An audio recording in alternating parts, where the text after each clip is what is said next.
ॐ श्री कृष्ण परब्रह्मणे नमः। ॐ श्री कृष्ण परब्रह्मणे नमः। अथ एकादशोऽध्यायः। एकादशोऽध्यायः। विश्वरूपदर्शनयोगः। विश्वरूपदर्शनयोगः। अर्जुन उवाच अर्जुन उवाच मदनुग्रहाय परमम् गुह्यमध्यात्मसंज्ञितम् यत्त्वयोक्तं वचस्तेन मोहोऽयं विगतो मम भवाप्ययौ हि भूतानां श्रुतौ विस्तरशो मया त्वत्तः कमलपत्राक्ष माहात्म्यमपि चाव्ययम् एवमेतद्यथा तत्त्वम् आत्मानं परमेश्वर द्रष्टुमिच्छामि ते रूपम् ऐश्वरं पुरुषोत्तम मन्यसे यदि तच्छक्यं मया द्रष्टुमिति प्रभो योगेश्वर ततो मे त्वन् दर्शयात्मानमव्ययम् श्रीभगवानुवाच पश्य मे पार्थरूपाणि शतशोऽथसहस्रशः नानाविधानि दिव्यानि नानावर्णाकृतीनि च पश्यादित्यान् वसून् रुद्रान् अश्विनौ मरुतस्तथा बहून्यदृष्टपूर्वाणि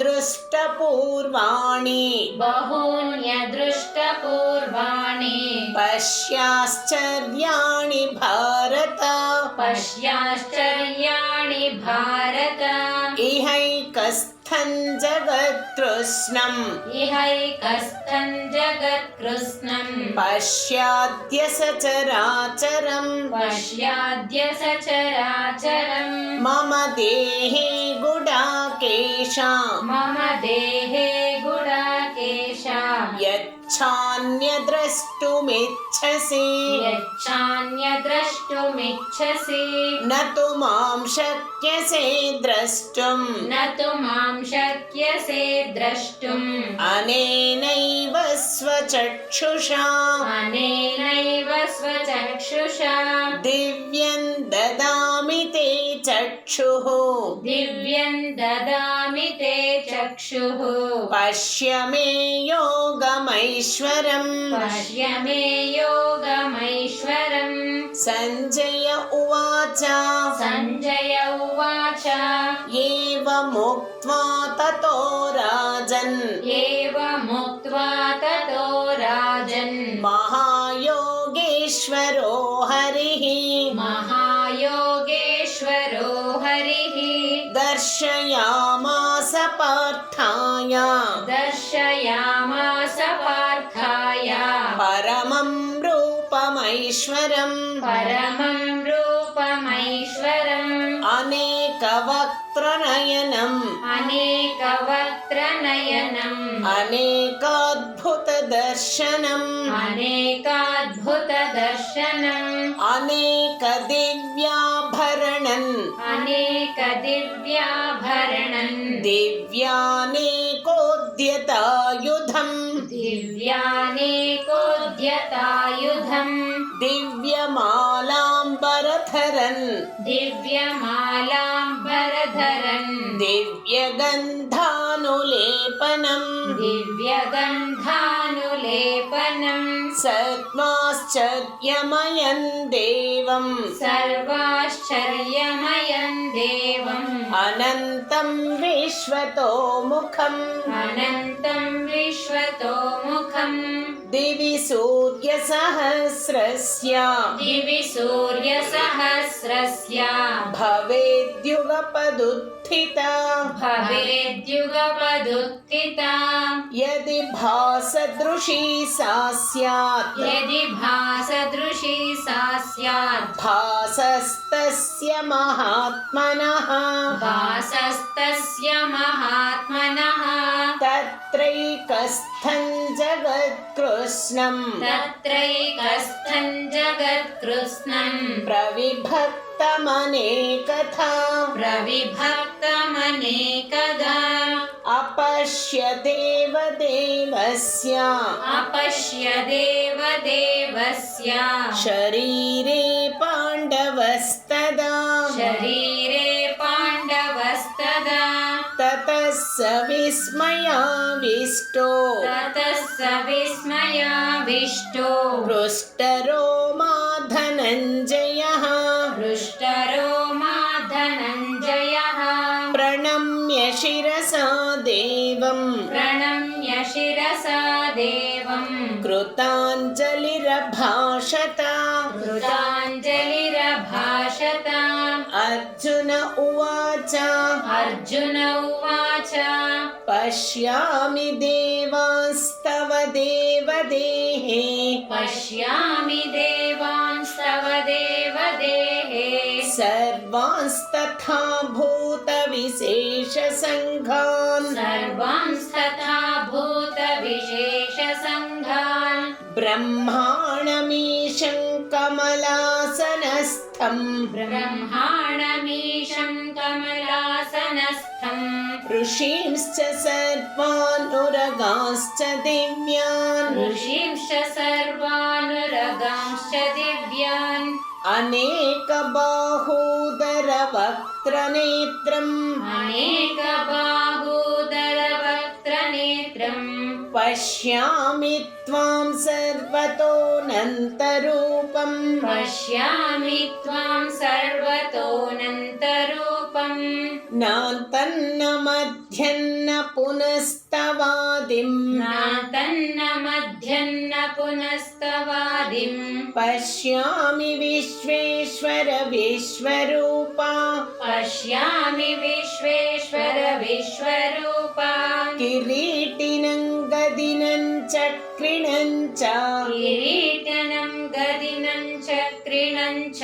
तेजोराशिं सर्वतो दीप्तिमन्तम् तेजोराशिं सर्वतो दीप्तिमन्तम् पश्यामि त्वां दुर्निरीक्षं समन्तात् पश्यामि त्वां दुर्निरीक्षं समन्तात् दीप्तानलार्कद्युतिमप्रमेयम् दीप्तानलर्काद्युतिमप्रमेयम् त्वमक्षरं परमं वेदितव्यम् त्वमक्षरं परमं वेदितव्यम् त्वमस्य विश्वस्य परन्निधानम् त्वमस्य विश्वस्य परन्निधानम्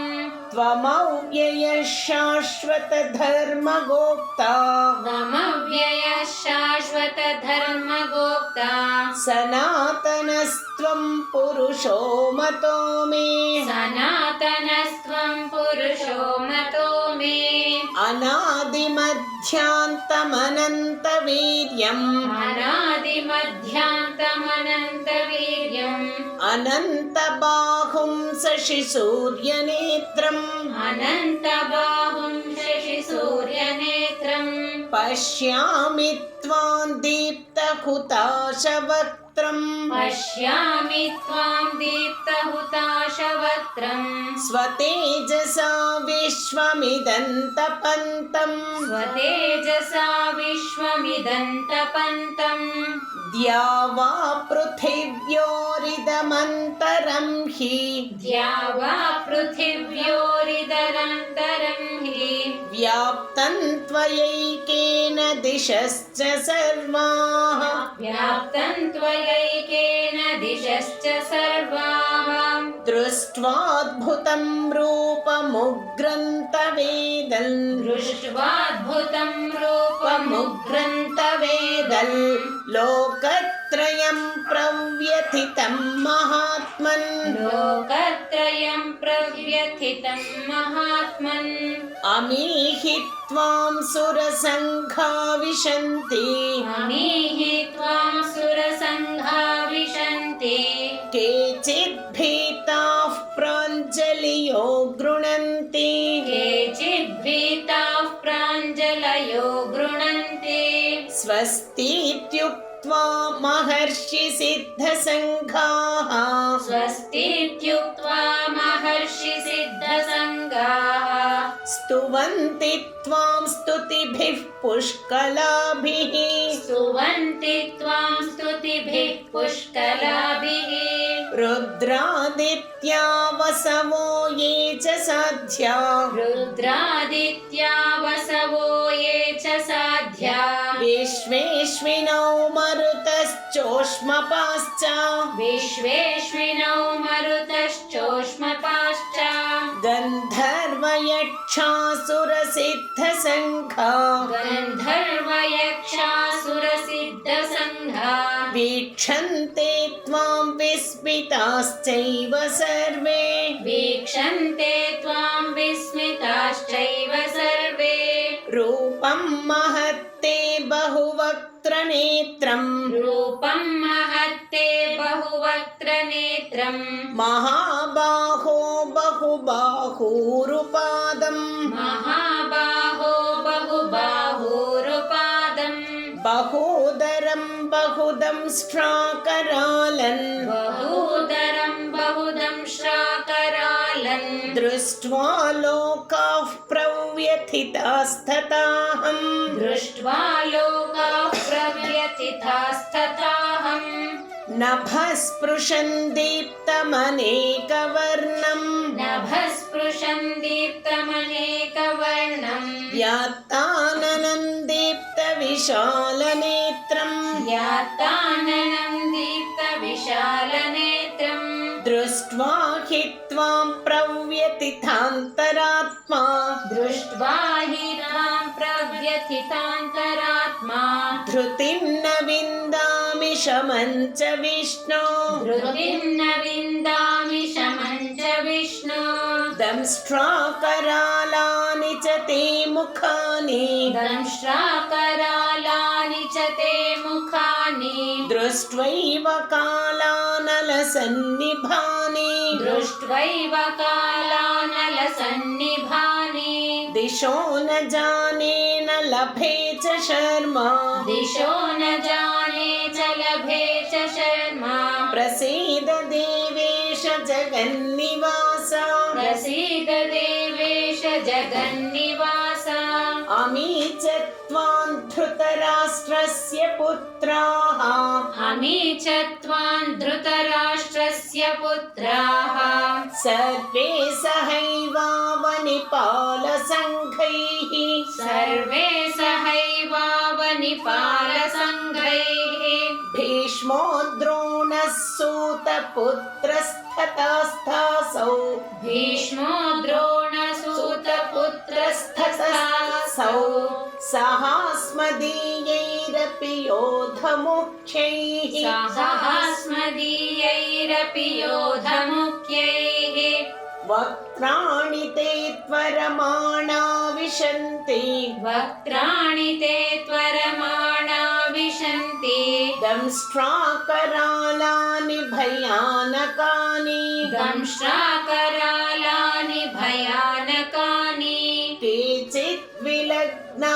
दशनान्तरेषु केचिद्विलग्ना दशनान्तरेषु सन्दृश्यन्ते चूर्णितैरुत्तमाङ्गैः सन्दृश्यन्ते चूर्णितैरुत्तमाङ्गैः यथा नदीनां बहवोऽम्बुवेगाः यथा नदीनां बहवोऽम्बुवेगाः समुद्रमेवाभिमुखा द्रवन्ति समुद्रमेवाभिमुखा द्रवन्ति तथा तवामि नरलोकवीरा तथा तवामि नरलोकवीरा विशन्ति वक्त्राण्यभिविज्वलन्ति विशन्ति वक्त्राण्यभिविज्वलन्ति यथा प्रदीप्तं ज्वलनं पतङ्गा यथा प्रदीप्तं ज्वलनं पतङ्गा विशन्ति नाशाय समृद्धवेगाः विशन्ति नाशाय समृद्धवेगाः तथैव नाशाय विशन्ति लोकाः तथैव नाशाय विशन्ति लोकाः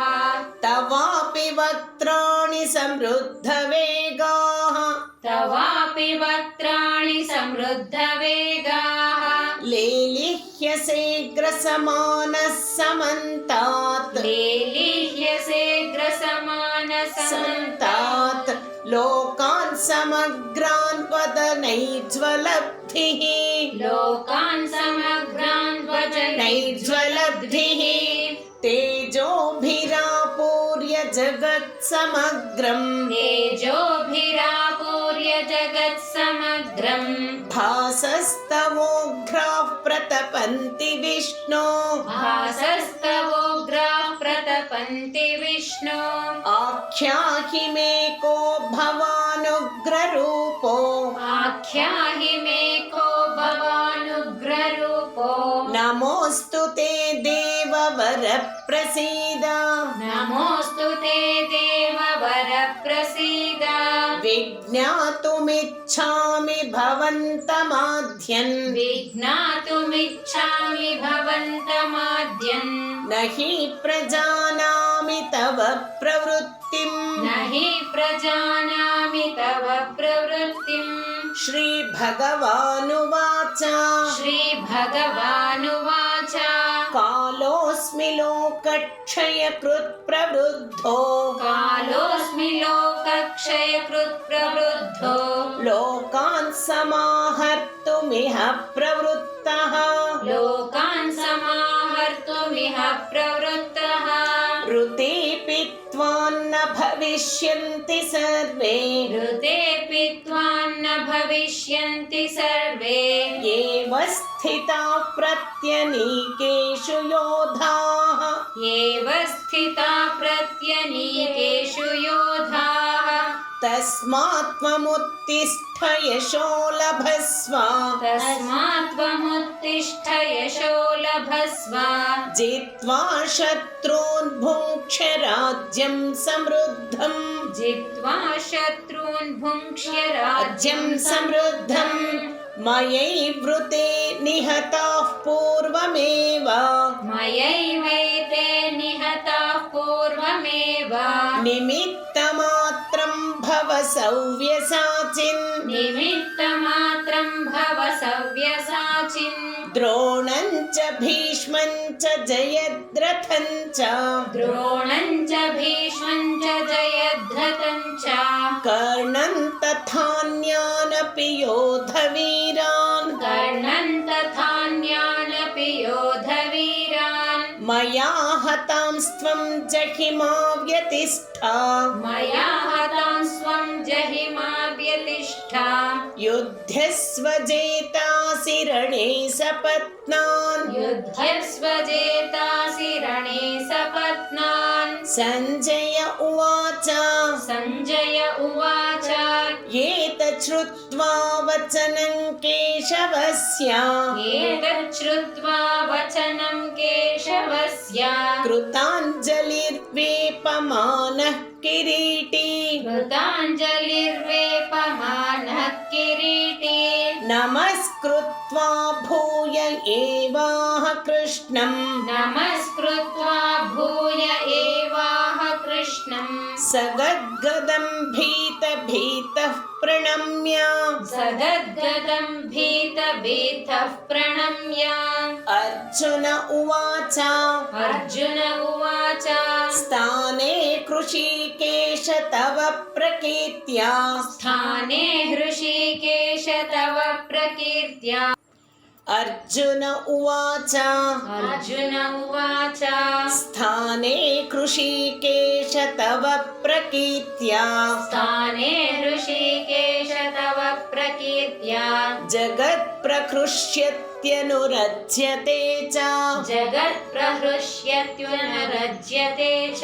रक्षांसि भीतानि दिशो द्रवन्ति रक्षांसि भीतानि दिशो द्रवन्ति सर्वे नमस्यन्ति च सिद्धसङ्घाः सर्वे नमस्यन्ति च सिद्धसङ्घाः कस्माच्छ तेन न मेरन्महात्मन् कस्माच्छ तेन न मेरन्महात्मन् गरीयसे ब्रह्मणो ह्यादिकर्त्रे गरीयसे ब्रह्मणोऽप्यादिकर्त्रे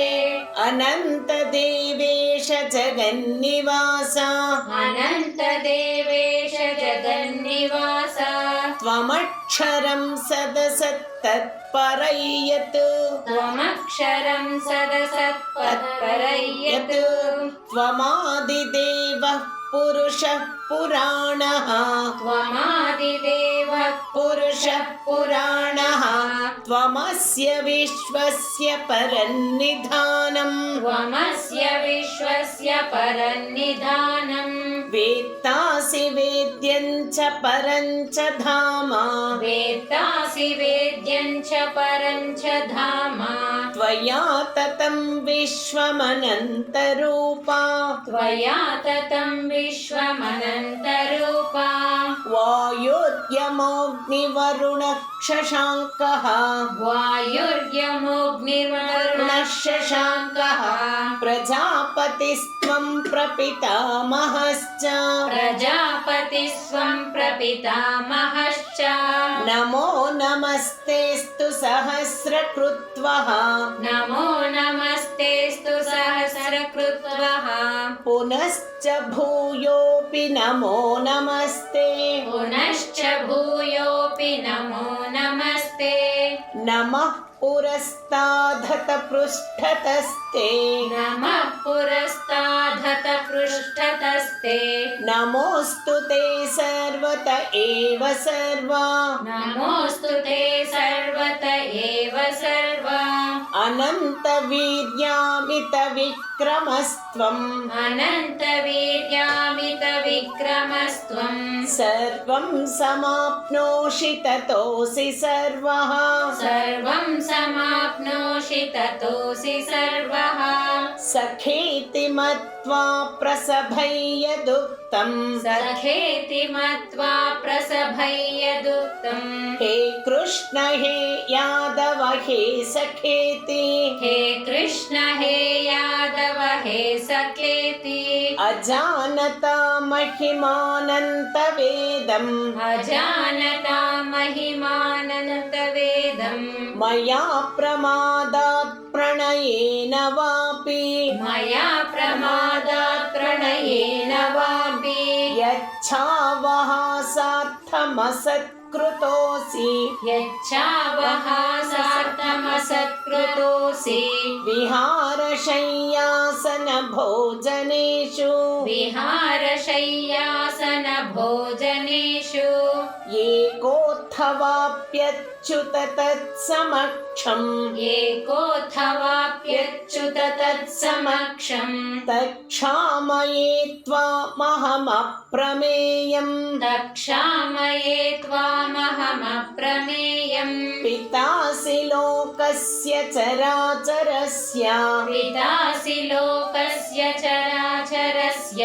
त्वमस्य पूज्यश्च गुरुर्गरीयान् त्वमस्य पूज्यश्च गुरुर्गरीयान् न त्वत्समोऽस्त्वभ्यं त्वत्समोऽप्यधिकः कुतोऽन्यो न त्वत्समोऽप्यधिकः कुतोऽन्यो लोकत्रयेऽप्यप्रतिमप्रभावा लोकत्रयेऽप्यप्रतिमप्रभावा तस्मात् प्रणम्य प्रणिधाय कायम् तस्मात् प्रणम्य प्रणिधाय कायम् प्रसादये त्वामहमीश मेद्यम् प्रसादये त्वामहमीशमेड्यम् पितेव पुत्रस्य सखेव सख्युः पितेव पुत्रस्य सखेव सख्युः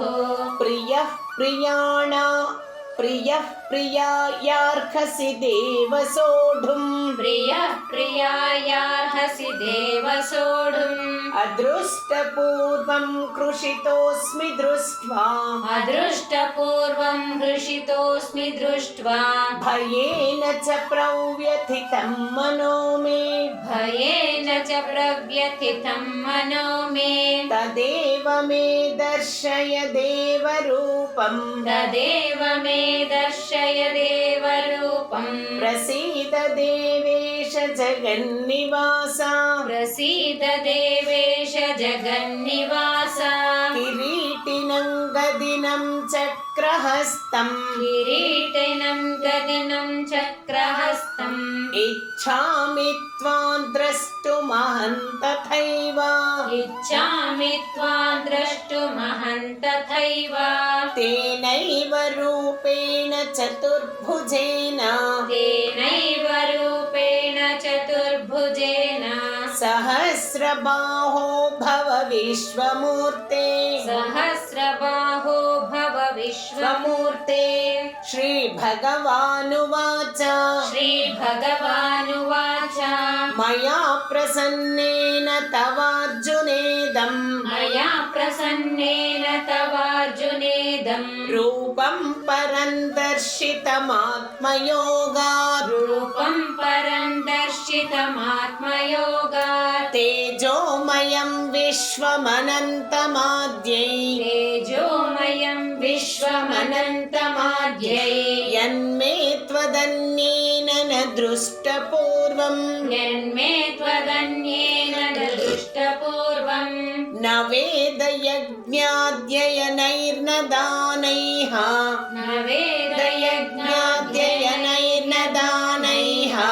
न च क्रियाभिर्न तपोभिरुग्रैः न च क्रियाभिर्न तपोभिरुग्रैः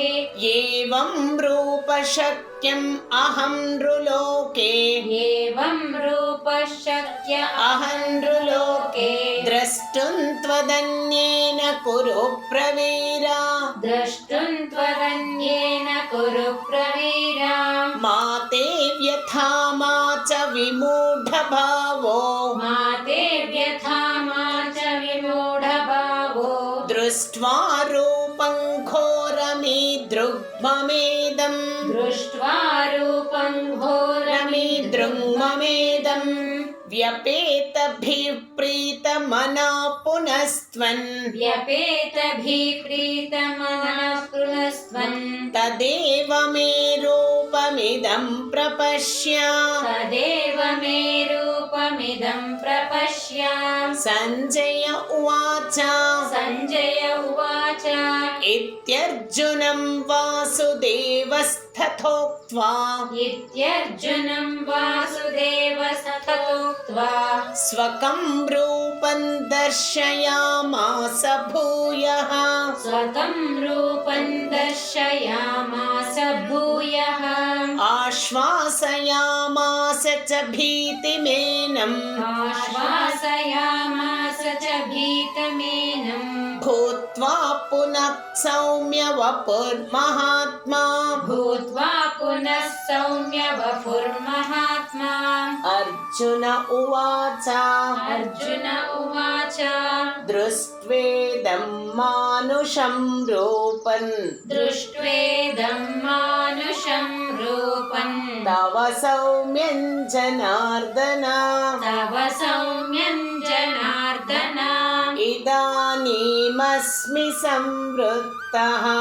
इदानीमस्मि संवृत्तः सचेतः प्रकृतिं गतः सचेतः प्रकृतिं गतः श्रीभगवानुवाच श्रीभगवानुवाच सुदुर्दर्शमिदं रूपम् सुदुर्दर्शमिदं रूपम् दृष्टवानसि यन्मम दृष्टवानसि यन्मम देवा अप्यस्य रूपस्य देवा अप्यस्य रूपस्य नित्यं दर्शनकाङ्क्षिणः नित्यं दर्शनकाङ्क्षिणः नाहं वेदैर्न तपसा नाहं वेदैर्न तपसा न दानेन न चेज्जया न दानेन न चेज्यया शक्य एवं विधो द्रष्टुम् शक्य एवं विधो द्रष्टुम् दृष्टवानसि मां यथा दृष्टवानसि मां यथा भक्त्या त्वनन्यया शक्या भक्त्या त्वनन्यया शक्या अहमेवं विधोऽर्जुन अहमेवं विधोऽर्जुन ज्ञातुं द्रष्टुं च तत्त्वेन ज्ञातुं द्रष्टुं च तत्त्वेन प्रवेष्टुं च परन्तप प्रवेष्टुं च परन्तप मत्कर्म कृन्मत्परमो मत्कर्म कृन्मत्परमो मद्भक्तः सङ्गवर्जितः मद्भक्तः सङ्गवर्जितः निर्वैरः सर्वभूतेषु निर्वैरः सर्वभूतेषु यः स मामेति पाण्डव यः स मामेति पाण्डव ॐ तत्सदिति ॐ तत्सदिति श्रीमद्भगवद्गीतासूपनिषत्सु श्रीमद्भगवद्गीतासु उपनिषत्सु ब्रह्मविद्यायां ब्रह्मविद्यायां योगशास्त्रे योगशास्त्रे श्रीकृष्णार्जुनसंवादे श्रीकृष्णार्जुनसंवादे विश्वरूपदर्शनयोगो नाम विश्वरूपदर्शनयोगो नाम एकादशोऽध्यायः एकादशोऽध्यायः